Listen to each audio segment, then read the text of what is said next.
Welcome to Your Money, Your Call. Hello, thanks for joining us on Your Money, Your Call. I'm Richard Goncalves, filling in for Brooke Cordy. Well, estate planning, it's more than just throwing together a will to distribute certain assets to certain people. A good plan will allow you to keep control of your assets in the future and choose who will make decisions on your behalf should you become unable. Basically, a good plan equals freedom, not only financially, but also freedom from worry. Joining us this evening to help answer your questions is Michelle Pearce from Face Accountants.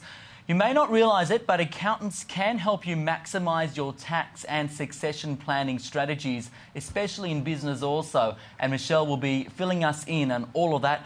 And also joining us this evening is Michael Roberts, a lawyer with Clarendine Lawyers. So, if you've got a question about how to best plan your estate, tips about writing a will, that sort of a thing, our phone lines are now open. You can call us on 1300 30 34 35, or you can email us on yourcall@skynews.com.au. But give us a call. The number again is 1300 30 34 35.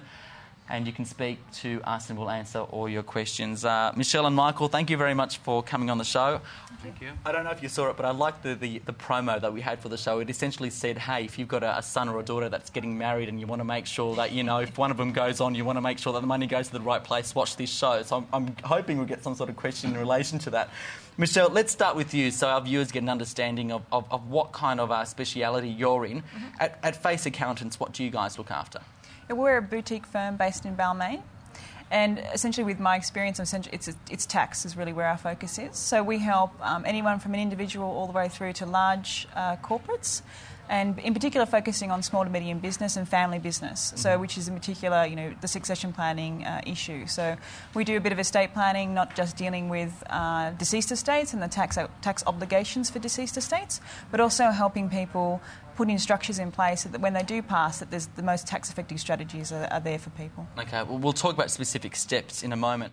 But let me go with my question then, my first question. How young is too young or too old to start thinking about your affairs going forward?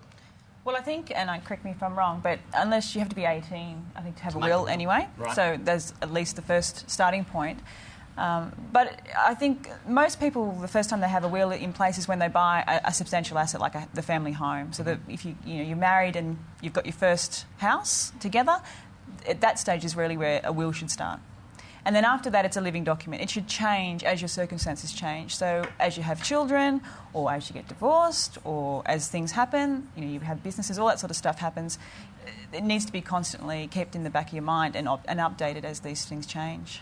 Michael, I would assume that one of the reasons why people don't get their will either initially or get it updated is just this general psyche or fear of getting it done. Why do I want to deal with, what happens when I die?